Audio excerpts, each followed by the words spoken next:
Yes, and so as consent, informed consent, oh, I usually don't use microphones because I'm loud, but we'll go with this. As informed consent is a thing, this is my informed consent slide. So let's just make sure we're all on the same page before we go forward, okay? Warning. The following presentation is of a transformative nature and will challenge the way you experience your body, your mind, and your life. Exposure to this information can elicit outrage at what you've tolerated or accepted in your health. It can also elicit vitality, clarity, joy, exuberance, excitement, and profound awakening, which may therefore be harmful to the life you've been living. Now, with that, this is your opportunity to either click I accept or to run screaming from the room. No one has run screaming? Okay, then let's begin. Welcome to Beyond Opiates and Pain Management. What more is there? So much in our conversation around health, and I've heard from some pretty freaking amazing folks earlier tonight. Can we give them a round of applause again? Holy crap. That was some awesome stuff. And one of the fundamentals when it comes to the way we are approaching health, pain, disease, challenges, issues, governmental regulation, the whole bit is still from an anti-approach. What we stand against, what we fight against, what we seek to manage. And my mission today is going to be clarifying a little bit behind the scenes as to why you may want to rethink the way that you think about your health and these other pieces so that you're actually mobilizing the best possible resources, your actual human nature, rather than your tribal monkey brain. I mean, tribal monkey brain is cool. I like tribal monkey brain. I also like human, because human has so much more potential. Human can create and collaborate so much more. And how that actually ties in with this thing called pain.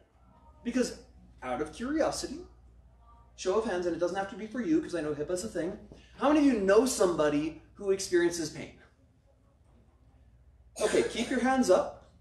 How many of you know somebody who experiences not just physical pain, you can add your hand to this, but also other kinds of painful experiences, depressions, job challenges, relationship challenges, anything that distracts from your experience of the magic of the moment.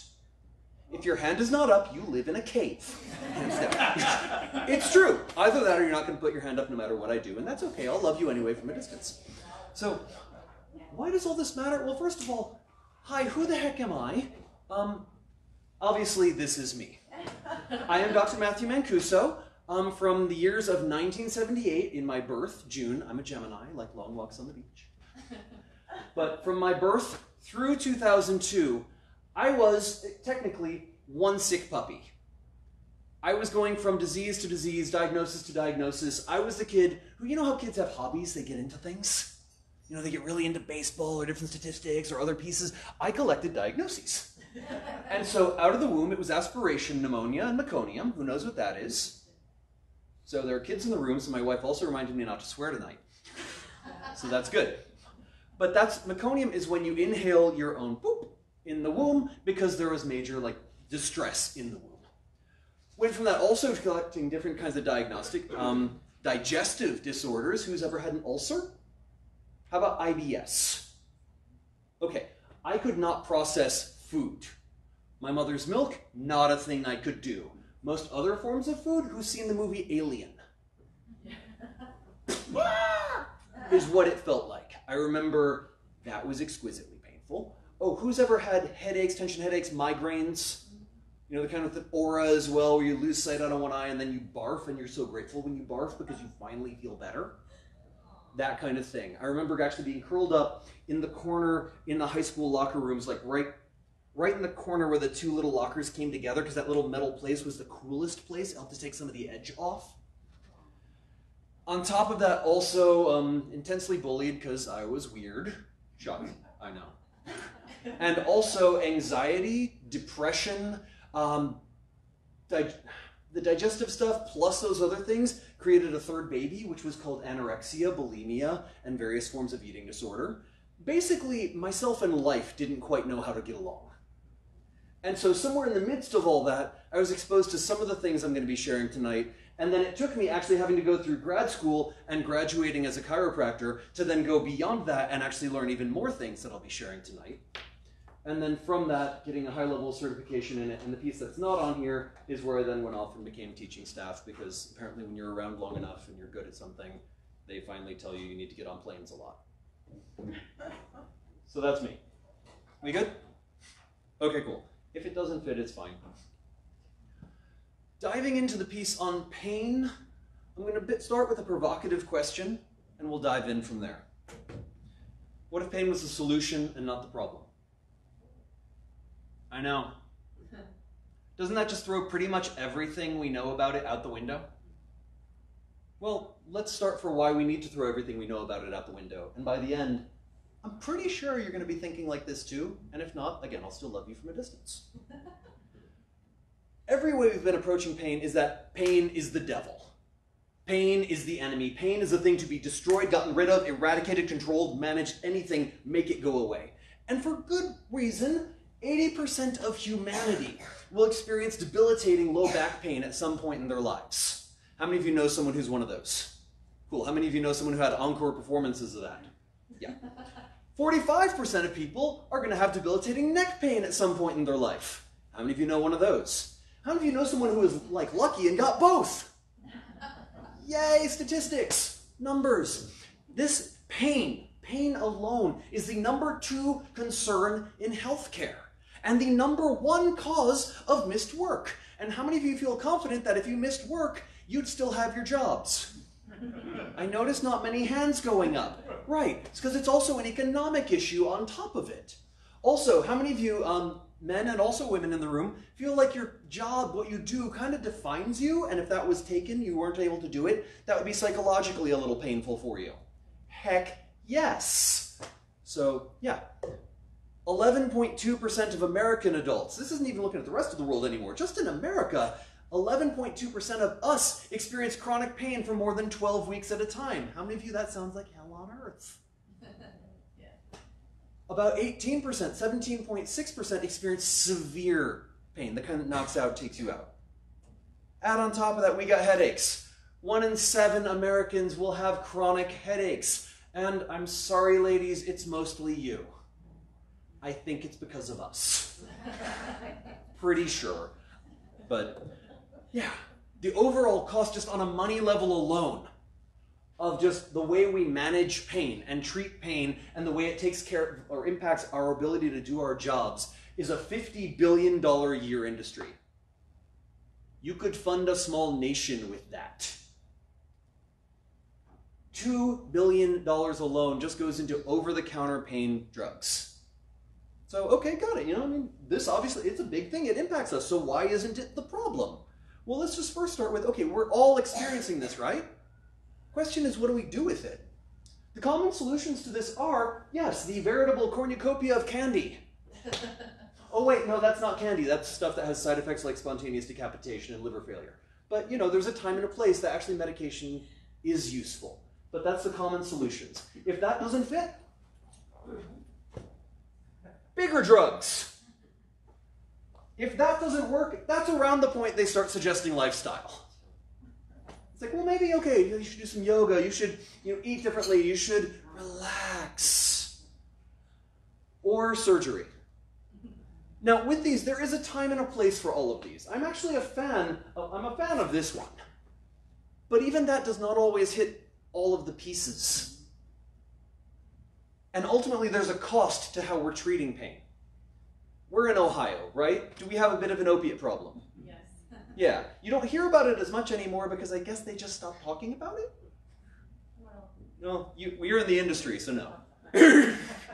Yeah. Just looking at 2017 alone, in Ohio, there were 63.5 opiate prescriptions per 100 people in the state. Yeah, wow is the only appropriate answer to that.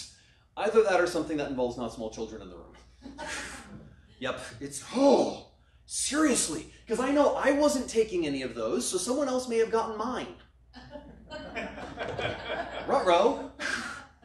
Also, we as a state had the second highest rate of drug overdose deaths involving opioids. And that's over twice the national average. And we were the main, opiates alone, the way we handle pain has been the main source of overdose deaths. It wasn't heroin overdoses, it wasn't fentanyl, it was just good old-fashioned, it was just the painkillers, the prescription ones. It's specifically prescription. We make it sound like it's this drug madness out on the streets. No, you just go right up to your good old Walgreens and get it there. That's what'll really rip up the society. I mean, we got a little better. It went, no, sorry, math. I looked at it backwards. It kept getting worse. So, wow, yeah, but we all get like opiates are bad, right? So we should just find other, kinder, gentler ways of handling that. Yeah, take 1,000 capsules of Tylenol in a lifetime, double your chance of dying from kidney disease. When people are like, but I had to take Tylenol. No one forced it down your throat. You're walking down a road to kidney disease. Taking just over-the-counter non-steroidal anti-inflammatories, your Tylenols, your Motrins, your aspirins, those pieces, increased your risk of dementia and Alzheimer's by 66%. Who likes having a brain? You'll know even more why as we go on. Yeah. Taking these for arthritis is the 15th most common cause of death in the United States. Just taking over-the-counter painkillers for arthritis. Wow. But then again, taking the right drug for the right diagnosis is the 4th largest cause of death. So, in general, the way we are approaching pain is not working. And so, this is where I begin to bring to the table maybe our fundamental assumption about pain is flawed. Because if we're assuming it's an enemy and everything we're doing to get rid of it, first of all, it's not really working because people keep getting more and more of it, right? When people are on any kind of pain medication, do they usually increase or decrease the dosage over time? Increase. Do they usually addict to it? That's part of the process as well, thus with our epidemic. The nature of how we're approaching it must be questioned. Because if pain is the enemy, we're killing ourselves better than it is. Maybe it's the way we're approaching it that ain't working. But then again, we also have a fundamental health system that's fundamentally flawed. Looking at 191 nations in the world, our health system ranks 37th in performance. But the health of our citizens is 72nd out of 191 nations. Are we number 1? America. No, this is not number 1. We're only number 1 in the cost of that system. It costs more than any one other one on Earth. The one in Great Britain costs 50% less, and that's still number 2 on the list. So this system is not working. We're just going to go a tiny bit further to maximal depression, and then I promise it gets better. Okay? Are you willing to hang with me just a little bit longer until it actually gets shiny? Some of you are like, no, I've already given up hope. I'm going to become an existentialist. Or a golf. All right. Let's start with a slightly different perspective on pain. Hand on a hot stove burning. What does it mean? What was it? Yes! Move your freaking hand. Hands on a hot stove, does that mean take a Tylenol? No. No! Okay, hands on a hot stove, does it mean take a Vicodin? No! Does it mean get a cortisone shot? No! Does it mean get a nerve block? Cut it? No! Does it mean cut off the hand because it's causing you pain? No! Does it mean put a lot of acupuncture needles in there? Do some Reiki on it. Pray on it. No. It means just move your freaking hand. Pain is smart. Pain is one of the sanest systems from our central nerve system saying a fundamental message. Something's got to change. To break that down into more words, stop whatever you're doing and take inventory. Really look at what's up, because something has to change. Now, in the instance of a hot stove, is it a no-brainer, yes or yes? Yes. If anyone said no to that, I would give you a hug and a kick in the butt. Because you need both. I think most of us do, actually. But that's a bigger conversation. It's another workshop. No, pain is always saying to stop and take inventory, see what's really up, because something has to change. Why is that hard? That is what I'm going to cover next. Because I'm going to let most of you off the hook. Most of us have a hard time being able to actually effectively take inventory because the system that effectively takes inventory is damaged. Pain is part of what system of your body? I'm just going to get a gauge as to where y'all are at, just so I know how to present everything further. Say that loud and proud. Nervous system. Yeah, pain is part of your nervous system. When you actually need to take inventory as to what's on a table in front of you, do you do so using your cardiovascular system, your digestive system, your immune system? Partially, but that's another story. No, you actively have to use your senses and your nerve system to see what is up and how to handle this. Pain lives in the nerves. It lives in your brain.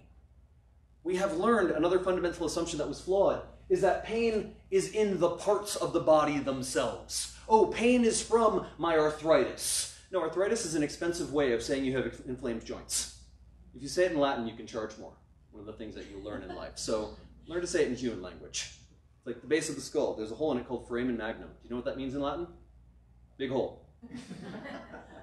It's where your brain comes out. It's important. The bones are not actually the problem. The joints are not the primary problem. They did a meta-study of studies because pain is kind of a big industry. They were looking across over 50 different studies of what's up with pain, trying to find what is the cause of pain. And they were looking at x-rays and MRIs to see where exactly was it. Is it in the disc? Is it in the joints? Is it because of the bone on bone, as people like to describe, as things wear down? Is it from the inflammation around it? And the answers came back, statistically speaking, no. So like, well, crap. I can still say that, right? We're good. Crap. It's not in the bone. Well, okay, well, where is the pain? Oh, muscles. Because when you think about it logically, muscles move bone anyway. They're like these large movers and shakers. They do stuff. But they found, looking at the study of studies, it wasn't actually from the muscle tension levels, from muscle spasm, from muscle tone. Even when muscle was getting hooked on weird bony nubbins, which is a fancy way of saying, spondylopathies and all the other pieces, which is pointy bits coming off the bone, so bony nubbins. When the muscles were getting tore up on that, that was not actually where the pain was. Ultimately, they had to cross to the social science part of the campus. How many of you know people from medicine who know that they really hate to go to the soft sciences? Yeah, the people, the psychologists, the social sciences. They had to cross the campus to realize it wasn't just in the nerves, that the fundamental causes, when it came to low back pain, which is one of the pieces they were looking at this study, the fundamental cause with low back pain, financial stress, relationship distress, job distress. That actually how people were feeling, their experience in their life, was more fundamentally linked to their experience of pain than anything they could musculoskeletally find. As a side effect of this study, they found that it was just about a majority of teenagers had disc herniations and all the stuff they were finding on adults with no symptoms. They're like, crap, it's not that. It's actually the system that runs your life. Because when you have, okay, so fun fact, how many of you have ever seen the inner you before? When you take away everything that's not a brain cell, well, that's not a nerve cell, you look a bit like this. Who's seen the movie Mars Attacks? Bit like that. This is your brain, or I should say your head brain. This is your body brain. This is the part that thinks. This is the part that tells you what to think. This is the part that makes sense of the world. This is the part that reacts to the world and tells you already how the world is before you've had the chance to think about it.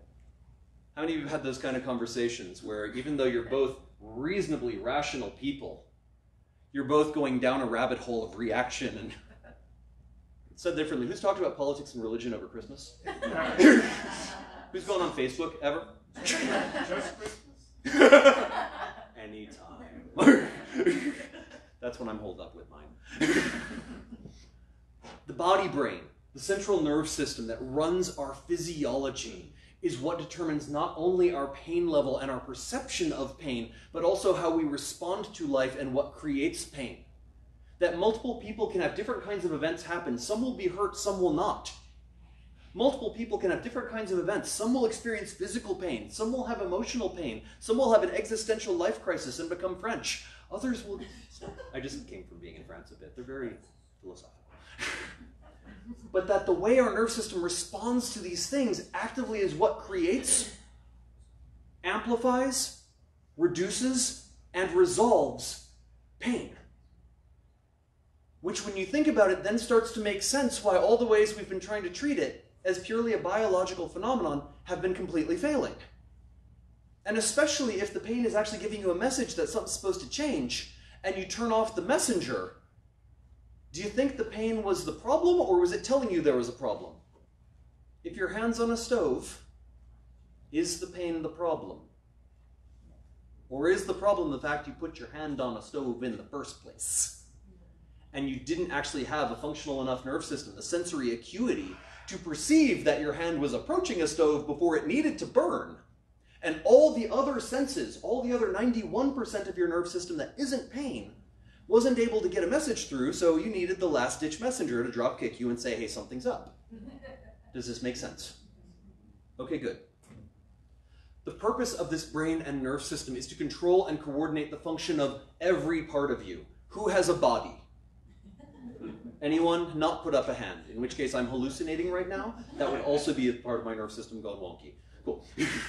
Second thing, who has, and I know maybe not you, because we're in the Midwest, but who has emotions? Who really should have emotions and doesn't? Yeah. Who has thoughts? Who has social interactions with other human beings?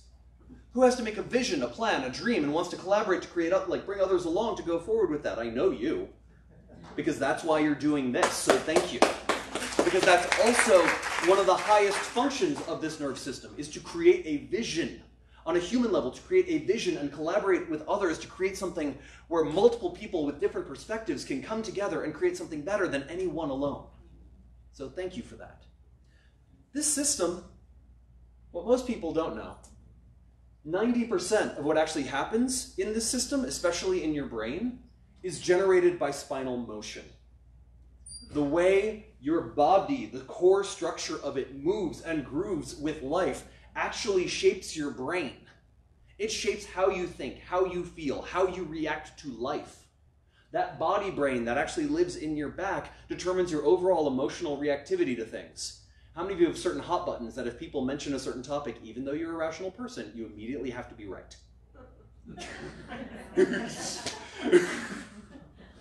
Yes, that kind of thing. It's actually not a rational thought. It's your body conspiring to make you seem rational, because it's hijacked the same system that not only creates pain, but also creates a fight-flight survival mechanism. Most of us have actually lumped a sense of our identity and our beliefs into that same system.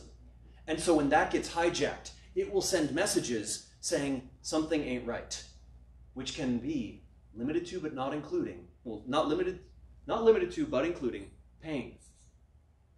Who here has ever had a fight with someone, not a physical fight, but afterwards you were in physical pain? You noticed you were tighter. You noticed you were a little more, How many of you haven't discovered that until this moment and now are thinking, going, oh crap, now that makes sense. That's how it works.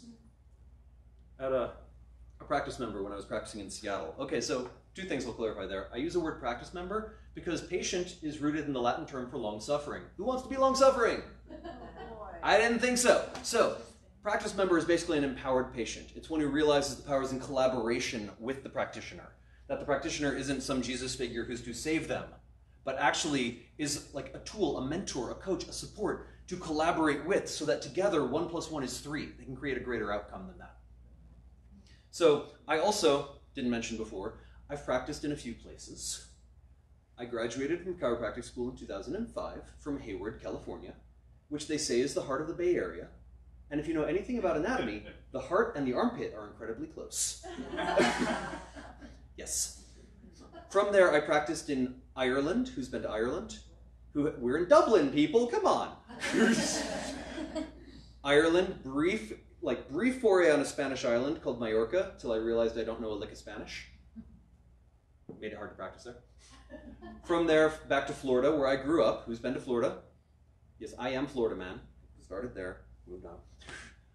From there, back to San Francisco, Seattle, and then here. And we've been here since 2012, January. We like it here.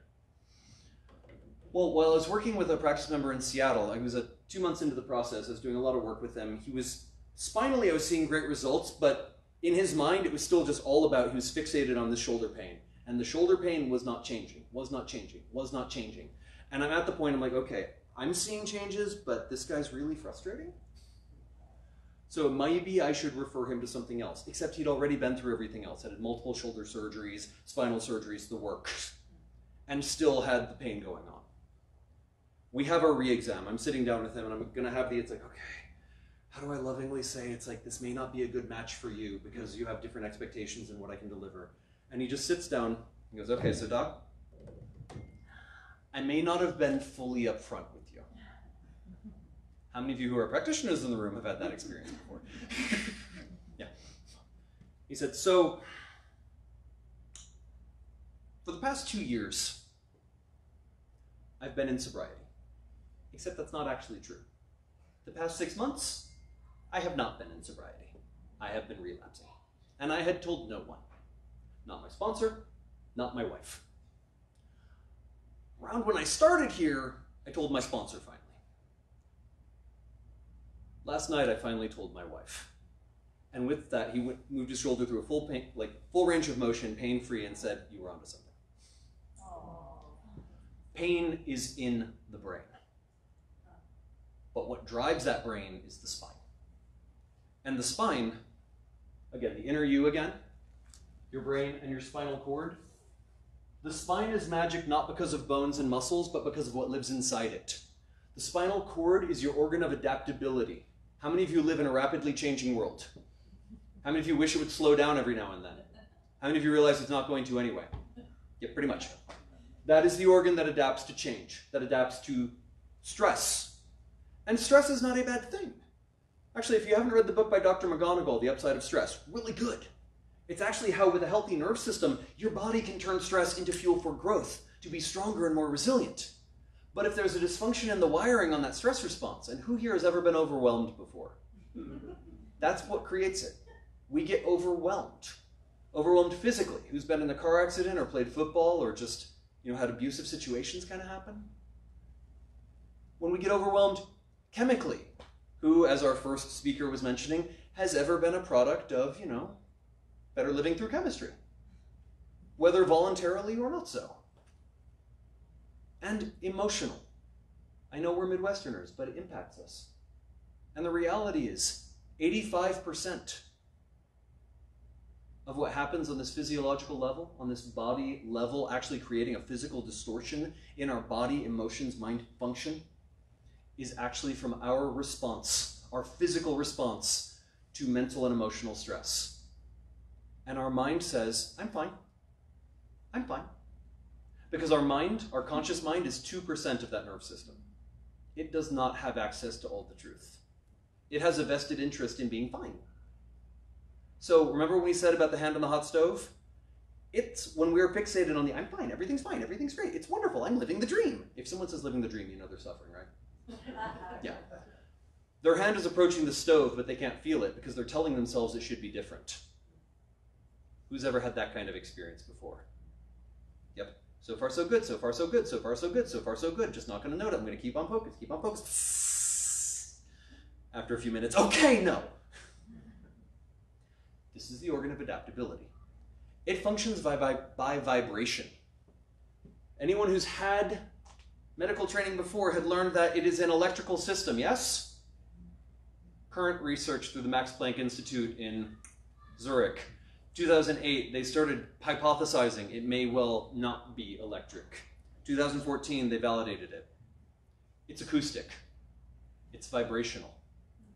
We are symphonies in motion. We are sound. Crazy, right? Our nerve system is literally singing the song of our lives.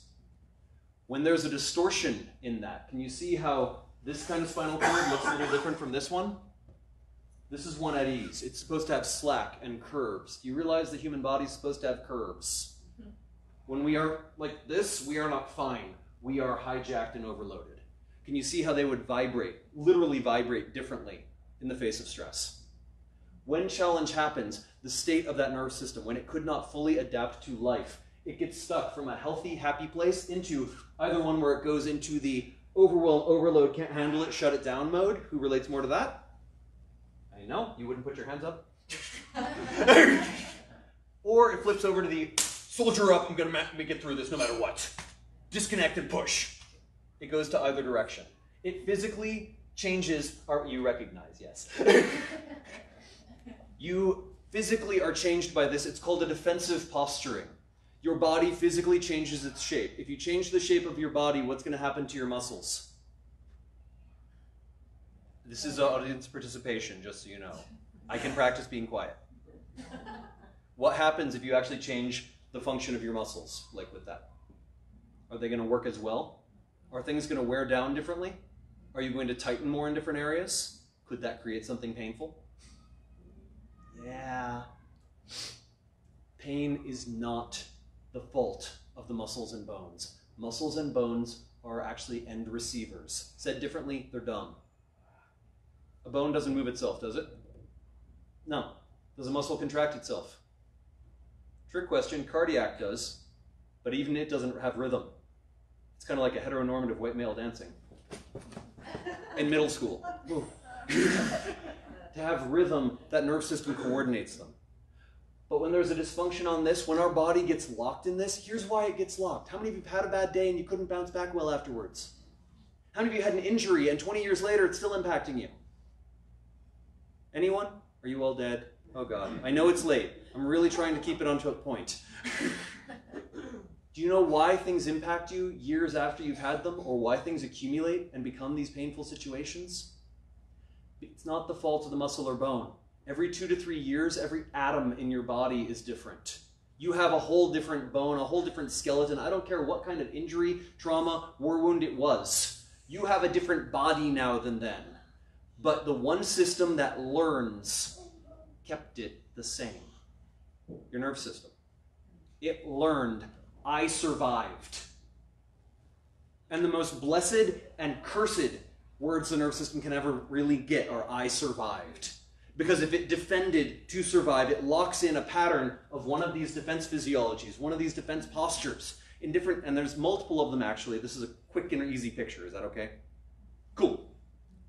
But the body distorts in a certain way that shapes the way that the nerves then fire, which then creates a whole series of different painful pieces for 9% of people.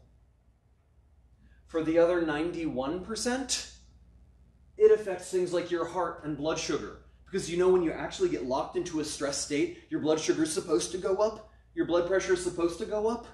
Do you know why? Stress ain't bad. If you're actually in a sporting event or having to deal with a challenge or running after a kid, do you want more fuel in your bloods? Yes! Do you need more blood pressure going up so you can be going through all these motions so the blood keeps going to your head even when you're having to juggle the little buggers? Yes! Do you need your posture to change for that? Yeah, because you got to get smaller to get them. There's lists that go on. All these pieces. Who's ever had anxiety? It's just when that nerve system was not able to relax because it was stuck into that state. It's trying to protect you because it survived.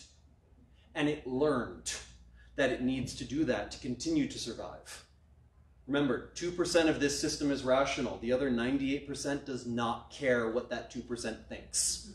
So when you're like, I'm totally zen, I'm cool, I'm living the dream, that other 98% is like, yeah, it goes on. And especially because when this physiology happens, it disconnects your inner Einstein, your higher brain, the frontal and prefrontal cortex, aka the human part of you, and shunts blood and nutrition to the reptile in your brainstem and amygdala, the emotional reaction brain. Who here has had an iguana? Nature's most boring pet. Yep.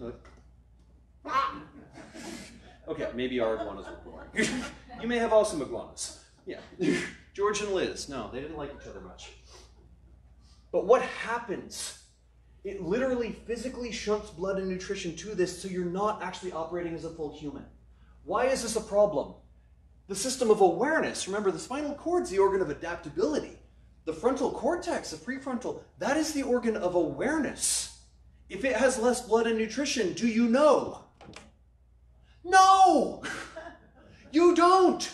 Because the system that can perceive is turned down. You can only perceive what that allows. So when people come in, they're like, I have exquisite body awareness. I'm like, for the amount that you have access to, that's probably true. It's like, I really know my body. For the 2% you have access to, that's definitely true. And when this happens, I want you to just notice this here too. It changes your pain threshold. What they have found in cases where pain has gone on more than 6 months, whatever was the original cause to it is completely gone. The brain has learned pain and is perpetuating the pattern. So the reality is the way we've been approaching pain has sucked for a few levels. One, it hasn't looked at the multi-systemic nature of what's really happening. We've thought of it as an inflammatory process on a joint and a muscle, whereas the reality is it is a neurological phenomenon. Secondly, that the system learns it. It is not something that we can just disconnect, because when you actually deal with the pain system, if you turn it off, you also are affecting the mood system, the focus system, our ability to run our body effectively. And so the side effects of the medications also are damaging. Anyone read side effects on those things? Yeah. Thirdly, because to go back to our hot stove, the pain was also just a signal saying there was a problem, that there was actually a dysfunction in the way the whole spinal nerve system was working itself. And when you turn off the messenger, does the underlying problem go away? No. And this is why we keep medicating pain and treating pain and doing kinder, gentler ways of handling pain, and all of them are still ending up with the same side effect, which is a lot of really sick people. Because pain is never the problem, it is always a messenger saying that there is a problem. Always. And so, how do we get the message? That's the key. Because if you get the message, you don't need the messenger. No, I'd like you to have higher order messengers than just pain. Is that fair? But we'll start with pain. Pain's a good one to start with. Yes. First, as we were mentioning, getting the shape, position, tension, and tone of your spine is in direct relation to the shape, position, tension, and tone of your life. Remember those defense postures I was showing? Now, if you see someone who's standing around like this, you know their inner landscape, right? What am I emotionally feeling? What are my thoughts on life? Am I living the dream? Yes. Oh yeah. Oh yeah. If you see someone like this, are they totally empathic and open to hearing your ideas and really wanting to know a greater perception of life and what's going on? No, right? Because each shift, a slight millimetric shift of actually what's happening in the spine, shifts that spinal cord to activate different emotions and different adaptability chemistry, which changes the brain to activate different thoughts, different abilities, different ways of being able to create what body and life we need to move forward in this world. Where that spine goes, the rest follows. If this is what's happening, if we're looking at pain on a neurological level, we'd realize it's a secondary condition, that there's always a primary condition behind it. Now, each of the beautiful people who came before was looking at a different primary system, and both of those are legit primary systems. You know, digestion, you need that. If you don't have food, you're what? Right. Yep. Kind of useful. Both were addressing that. I would say this, if I take out your brain, what's going to work? Yeah. Will you be able to digest food if I take out your brain? No. Will you breathe? Heart go boom? No. It's a primary system. This is the one that I focus on because it's also the most overlooked. Everyone thinks of brain and nerve system as a thing you're supposed to think through, or supposed to just come to some kind of peace with, or just medicate to forget about. But no, it's a fundamental system, and it has a biomechanical root. The body must move to shift brain. And yeah, pain is kind of important. And these secondary conditions, the pain will not actually resolve because you haven't gotten to the root of it. So it's smart. Strategies, first strategy, find what created it. Ultimate solution, though, is you have to upgrade your health. So with this momentary research geek moment, everything I'm going to share afterwards is based on these assumptions. The director of the Journal of Alternative and Complementary Medicine was looking at the work that we do and saying there can be no doubt we are witnessing the birth of a powerful method of healing grounded in rigorous scientific fact that will become integral to future systems of healthcare. For the editor of a scientific journal to say that is kind of a big deal. just kind of like the main professor of cell biology and anatomy from University of Miami's Medical College, who was also one of the head researchers on this. Him saying this was a big deal too, because researchers, they usually are kind of conservative in their words. So when Bob Blanks was like, on rare occasions, one can step back and say, wow, that's a really good idea. That might be that time. That means something. Let's start with clarifying one fundamental thing that has not been addressed through this health freedom gathering. What the heck is health? Yeah, that's usually the answer I get wherever I go. We're all seeking like, oh, I really want to be healthier. I want to make better choices for my health. I want to have freedom to choose these things for my health. Okay, well, kids are going, what the fuck is health? Seriously. Because if you can't know what it is, how are you going to get it? Fortunately, I have an answer for that in a slide, too. And it might make sense then with everything I was saying about brain. World Health Organization is occasionally right. This is one they are. Health is a state of complete physical, mental, and social well-being, not merely the absence of disease or infirmity.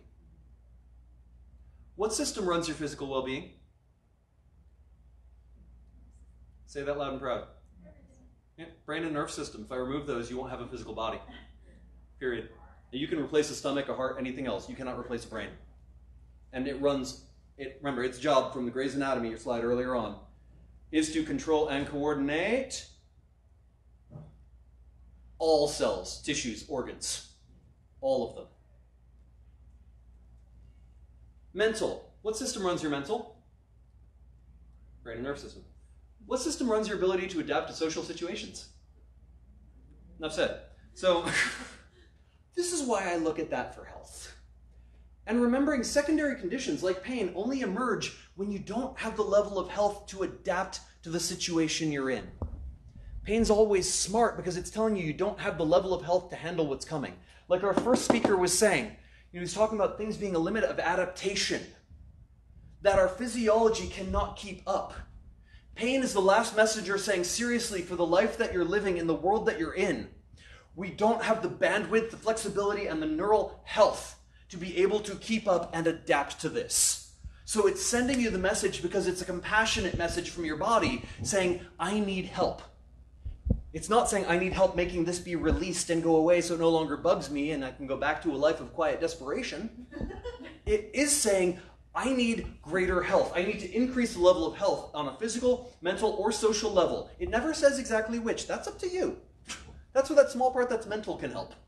But looking at things going, okay, where is it that the limitation is in my world so that I actually can become more healthy there so I outgrow the problem? Best way to resolve any challenge, best way to resolve any disease is to become healthier than you were when it started. People are like, well, no, don't you have to heal the disease to get healthy? Has that been working? Do I have to go back over the stats on our healthcare system again? That's not how it works. Any disease is opportunistic. Any pain or disease is opportunistic to the level of health you're living at. It will always be the perfect flower of that root, saying, hey, with where you're at, this is the perfect outcome for it. If you love it, stay with it. But if you don't, if you upgrade 1, 2, or all 3 of these, it may become irrelevant. It's always smart. Now that does involve us being proactive, but that's a price of freedom. If we're seeking health freedom, we must be free to fully engage with or know the consequences of not. Pain is actually there trying to help you out because you missed all the other messages and now you're sitting on the stove. I mean, it's not just your hand, you're actively sitting there, you're burning your bum. That's going to make it hard to sit. Does this make sense? And so ultimately, when it comes to truly creating health, well, when it comes to your body and your life, you do have freedom in choosing where is your focus. Is it on what you're moving towards or always looking in the rearview mirror to what you're moving away from? Is it what you're creating more of, what you're pro, or is it what you're anti? Because ultimately, if you're always focusing on what you don't want or what you're trying to get rid of, you will never get more of what you want. This is why every revolution in the history of the universe has become the very thing it sought to overthrow, because it was focused so much on getting rid of a certain thing, that it mobilized that entire stress cascade I mentioned before, where the defense postures come on, where the physiological changes come on, and then the psychological changes, putting us into warrior tribal monkey mode, turning off the human part of the brain. So in that warrior tribal monkey mode, that body brain only operates from our conditioning, which is what we've been exposed to, which is, oh yeah, everything we survived. So that which you fight against, you become. That which you resist will persist. You become mom, dad, and everyone you've tried to rebel against. And you get their diseases and conditions too. And then you say, oh, it just runs in my family. No. Genetics is not carved in stone. No body is carved in stone. The nerve system has the ability to learn, but you must engage with it on its terms, which is to either fight, flight, anti, or to get past ever needing to be right and surrender into how do I live in collaborative love and create the part of us that is uniquely human, because that allows us to fully heal what could never be healed, to transcend that and create something better for all of us so that your health actually inspires everyone around you by your presence. Because it's called, the researchers call it spooky, but it's just coherence at a distance. The more healthy you legit are, the more people around you naturally begin to become so. That's the game. So I like to say that pain is your initiation into a life worth living. Pain is the calling that there is more, that you are more than your conditions. The fundamental premises in this, going from pain to progress, is realizing you truly are more than any condition. Rather than going back to where you used to be, please understand where you used to be is why you're here. If you love it, keep it up. But if the outcomes ain't that, realize forward is called. And when you outgrow the problem, you don't need it anymore. That your body has a fascinating ability to take all of that which it could not handle before, which it bound as trauma and defense, all the stuff it learned on that neurological, energetic level, and to actually use that to become stronger, to become more capable, to become more loving and more uniquely you than ever before. See, if you're going to have challenges happen, isn't it wonderful to know that you actually have an inborn system designed to use that to help you become even better because of that? So there's no need to fear the signals from your body. We only have this whole system that is completely involved in killing us over pain because we've all been trained to fear it. We have been trained to fear our bodies and their emotions. Emotion is the chemistry of adaptation. Pain is actually just emotional chemistry.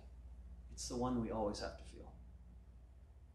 Wouldn't it be cool to remember all of that, instead of being afraid of, is the whole physiology of your liberation?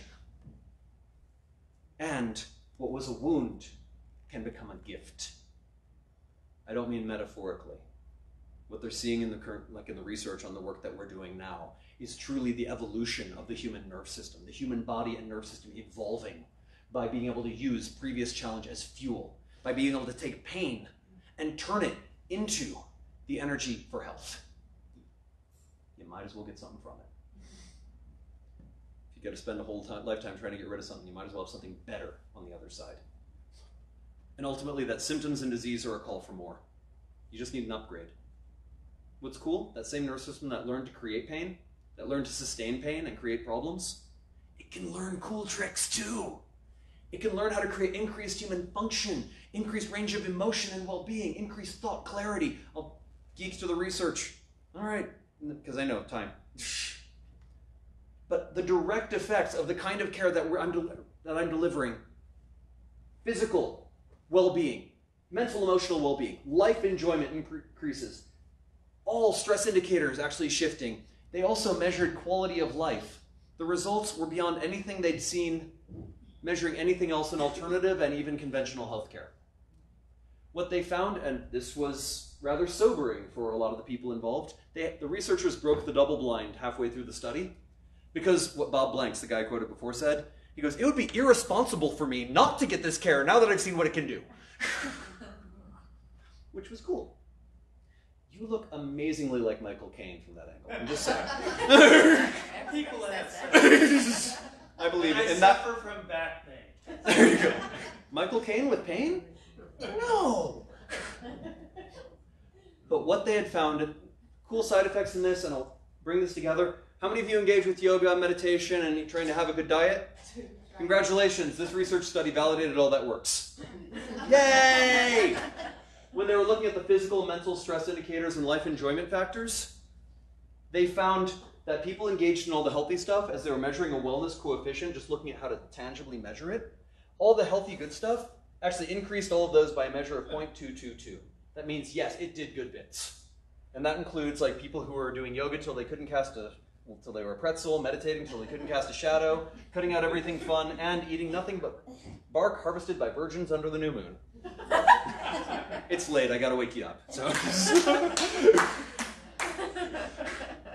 What they also found, though, was that people actually addressed the spine in a way congruent with what I was saying, rather than treating a muscle and a bone, but actually working with it to adjust the nerve, creating the pattern. Those people got twice the benefits of people engaged in all the healthy stuff. Twice. Which was sobering for a lot of people who were putting a whole lot of stress into being on a yoga mat and cutting out everything that was fun and only eating bark. But what was really cool, 6 to 9 months into them receiving care, it was a 3-year study, 6 to 9 months into it, they found that people had a 2/3 possibility of spontaneously taking on one or a few of the healthy lifestyle choices. And when they did so, they didn't have to do all of them to gain the same benefit. They got 3 times the benefit than just doing healthy things alone. And they naturally moved towards what actually worked for them. Not what their mind believed it should be, but what their physiology, that 98%, that body brain, the dragon that they're riding, could send the signal in going, this actually works for you. And by the way, that belief is obsolete, but this one's who you truly are. Oh, cool. Well, that was easier. Basically, healing doesn't have to be hard work. You're always free to choose, do you want to move towards or away? The statistics I mentioned in the beginning are the price of moving away. What I mention here is the benefit of moving towards. What in your life are you truly moving towards? And what would you need to move towards to make your problems obsolete? The principles I mentioned here are also applicable to many other healthcare practitioners. If you go to a website called epienergetics.com, they'll show you how different people engaged in different healthcare practices can actually begin to apply some of the principles into their style of practice. The reality is that all of this was born out of the work that we're doing, which is an advanced form of chiropractic. It had nothing to do with the bones. Everything to do with how do you adjust someone's health? How do you adjust their destiny? By making sure they have the best possible brain and nerve system. And that way when pain happens, they immediately get what it needs and they can outgrow it quickly. Because you're always going to have moments of pain. It's a disease when you don't feel any pain. Who knows Charcot's joints? Diabetics, going back to our last guy, diabetics get those because they can no longer feel their feet. So they wear out all the bones. You need moments of it to know when to change. But my prayer for you is that it's only a moment. An instant, you get the message, and you no longer need the messenger. Like my friend Thorin, who took up Olympic weightlifting at age 40 because people told him he never should. No one tells Thorin what to do. He said, now every time I get back pain, I get excited because I'm about to break through to another level. 5 years running, he's been winning the Canadian Masters gold because that principle is working for him. Pain ain't dumb, but it doesn't have to run you. It can be the solution to the life you've been living, the solution to the challenges you've been having, and also the solution to what is coming for you next in your life. Bless it, but make sure you have a body that can actually use it. So, this model, this is a quote from the developer of this, Dr. Donald Epstein. He says, this model in healing is not about finding new destinations on an existing map. It's about building a brand new map of possibilities and incorporating the elements of life with more ease and flexibility. I invite you to entertain the possibility that you are more powerful, loving, creative, prosperous, compassionate, and healthy than you've ever imagined. I invite you to share in my personal myth that all beings are part of one community, You are not alone, and your experiences are not in vain, not even pain. You do not have to live by understanding it first. Your body is sacred, and only through fully experiencing your biology can you express spirit more fully and live in a state of grace. Want to discover more? Website epienergetics.com/epihealing goes into more of the bigger picture for those who are involved in health or those who have health involved in any part of their life. Really great information. For those who are like, oh wow, that was kind of interesting. Could that be useful for me? Here's my website. I'm over in Columbus. In Worthington, technically. And with that, you guys were great. Thank you so much. I love that all of you stayed awake. That was good.